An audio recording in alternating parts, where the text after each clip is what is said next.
جب کسی معاشرے یا ملک میں اولاد والدین سے عاجز آ جاتی ہے اور بزرگوں کو لاوارث قرار دے کر اولڈ ہومز میں بھرتی کرا دیا جاتا ہے تو قوموں کا زوال شروع ہو جاتا ہے۔ میرا یہ بات کرنے کا مقصد آپ کو ڈرانا نہیں ہے، بلکہ بتانا ہے کہ اس سے بگاڑ جنم لینے لگتا ہے۔ ایک شخص جو اپنے بوڑھے باپ سے بہت تنگ تھا، ایک دن اسے کمر پر لاد کر گھر سے باہر نکلتا ہے اور چلتے چلتے وہ دونوں دریا پہنچ جاتے ہیں۔ وہ شخص پانی میں اترتا ہے اور گہرے پانی میں جانے لگتا ہے، اور ایک مقام پر اس کا بوڑھا باپ اپنے بیٹے سے پوچھتا ہے کہ بیٹا کیا کر رہے ہو؟ وہ جواب دیتا ہے کہ میں تیری روز روز کی بڑبڑ سے تنگ آ کر تجھے دریا برد کرنے آیا ہوں، اور سوچ رہا ہوں کہ تجھے ذرا گہرے پانی میں پھینکوں تاکہ تو جلدی ڈوب جائے۔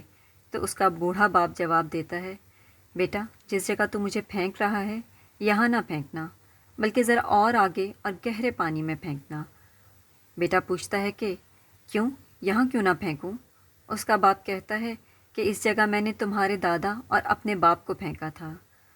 یہ سن کر اس کا بیٹا اپنے باپ کو واپس گھر لے آتا ہے، کیونکہ وہ سوچتا ہے کہ جب وہ بوڑھا ہوگا تو اس کی منزل اس سے بھی گہرا پانی ہوگا جہاں وہ اپنے باپ کو پھینکنے والا تھا۔ عدلے کا بدلہ تو ہونا ہی ہوتا ہے نا۔